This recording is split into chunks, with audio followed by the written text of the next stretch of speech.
ಸರಿ, ನಮಗೀಗ ಅದನ್ನು ತೀರ್ಪು ಕೊಟ್ಟಿದ್ದಕ್ಕೆ ನಮಗೆ ಕೋರ್ಟಿಗೆ ನಾವು ಧನ್ಯವಾದ ಸಲ್ಲಿಸ್ತೇವೆ. 10 ವರ್ಷದ ಒಳಗೆ 10 ವರ್ಷ ಆಯ್ತು ನಮ್ಮ ತಮ್ಮಂದಾಗಿ. ಇನ್ನು ನಾವು ಅವಾಗ ಕಾಯಬೇಕಾಗಿತ್ತು, ಅವಾಗ ನಮ್ಗೆ ಇದಾಗಲಿಲ್ಲ, ಯಾರೂ ಸಪೋರ್ಟ್ ಮಾಡಲಿಲ್ಲ. ಇವಾಗ ಇದು ಬಸವರಾಜ ಮುತ್ತಿಗೆಯವರು ಅವಾಗ ಅವ್ರು ವಿನಯ್ ಕುಲಕರ್ಣಿಯವ್ರಿಗೆ ಬೆನ್ನೆತ್ತಿ ನಮಗೆ ಮಾಡಲಿಲ್ಲ, ಅದನ್ನು ಅವಾಗ ಇನ್ಫಾರ್ಮೇಷನ್ ಕೊಟ್ಟಿದ್ರೆ ನಮ್ಮ ತಮ್ಮ ಇವತ್ತು ಬದಿ ಕುಳಿತಿದ್ದ, ಮಕ್ಕಳು ಕೂಡ ತಿಂತಿ ಎಲ್ಲರೂ ಚೆಂದಾಗಿ ಇದು ಮಾಡ್ತಿದ್ದ. ಬಟ್ ಆದರೆ ಅವಾಗ ನಮಗೆ ಯಾರೂ ಇದನ್ನು ಮಾಡಲಿಲ್ಲ.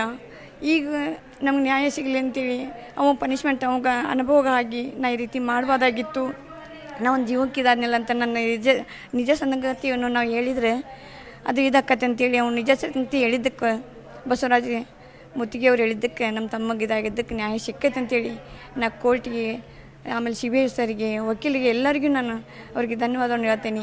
ಈ ರೀತಿ ಯಾವುದೋ ರಾಜಕೀಯ ಆಗಲಿ, ಯಾವುದೋ ಇದರಲ್ಲಿಂತ ಪ್ರೆಷರ್ ಆಗಿ ದುಡ್ಡಿಗೆ ಎಲ್ಲದಕ್ಕೂ ಹಮೇಶ ಬೇಡ್ರಿ. ಇನ್ನು ಯಾವುದೋ ಇದು ಸಣ್ಣ ಪುಟ್ಟ ಕೇಸ್ ಇದ್ದರೂ ನೀವು ಇನ್ವಾಲ್ವ್ ಆಗಿ ರಾಜಕೀಯವ್ರು ಬೆನ್ನು ಹತ್ತಬೇಡ್ರಿ. ಬಟ್ ಆಮೇಲೆ ನಮ್ಗೆ ಕೋರ್ಟ್ ಇದೆ, ಕಾನೂನು ಇದೆ, ಕೋರ್ಟಿಗೆ ತಕ್ಕ ಇದನ್ನು ಮಾಡಿರಿ ಅಂತೇಳಿ ನಾನು ಎಲ್ಲರಿಗೂ ಹೇಳ್ಕೊತೀನಿ.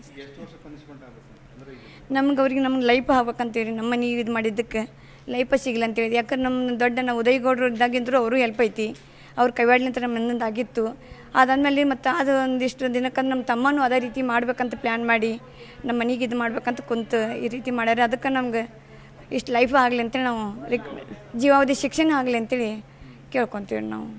ಇನ್ನು ನಮ್ಮ ತಂದೆ, ನಮ್ಮ ತಾಯಿ, ನಮ್ಮ ತಮ್ಮ ಎಲ್ಲರಿಗೂ ಇದರಲ್ಲಿಂತ ಆತ್ಮಕ್ಕೆ ಶಾಂತಿ ಸಿಗಲಿ ಅಂತೇಳಿ ಕೇಳ್ಕೊಂಡು ಸಿಗಲಿ, ಅದೇ ನಮ್ಗೆ ಅವ್ನ ಲೈಫ್ ಆಗಲಿ ಅಂತೇಳಿ ನಾವು ಇದು ಮಾಡ್ಕೊತೇವೆ.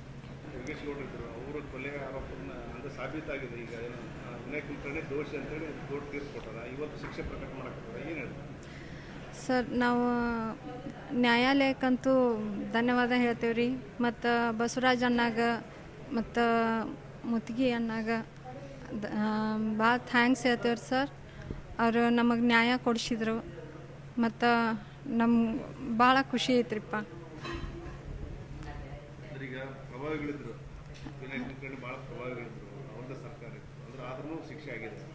ಸರ್, ಅಣ್ಣಾರು ಭಾಳ ಇದು ಮಾಡ್ಯಾರ್ರಿ. ಮತ್ತು ನಮ್ಮ ತಾಯಿಯವರು, ನಮ್ಮ ಅಣ್ಣ ಎಲ್ಲರೂ ಭಾಳ ಇದ್ರೊಳಗೆ ಓಡಾಡ್ಯಾರ್ರಿ. ಎಲ್ಲರೂ ಅವ್ರಿಗೆ ನ್ಯಾಯ ಸಿಕ್ಕೈತಿ, ನಮ್ಗೆ ಖುಷಿ ಆಗೈತೆ ರೀ ಸರ್. ಲೈಫ್ ಆಗ್ಬೇಕು ಸರ್, ಅವ್ರಿಗೆ ಜೀವಾವಧಿ ಶಿಕ್ಷಣ ಆಗಬೇಕು ಅಂತ ನಾವು ಬಯಸ್ತೇವೆ. ಆದರೆ ದೇವ್ರು ಏನು ಇದು ಮಾಡ್ತಾನೆ ಅದ್ರ ಮ್ಯಾಗ ಬಿಡ್ತೈತೆ ಸರ್. ನ್ಯಾಯಾಲಯ ಸಿಗ್ತೈತೆ ಸರ್, ಎಷ್ಟು ಇದು ಮಾಡ್ಯಾರಂದ್ರೆ ಸಿಗ್ತೈತೆ ಸರ್.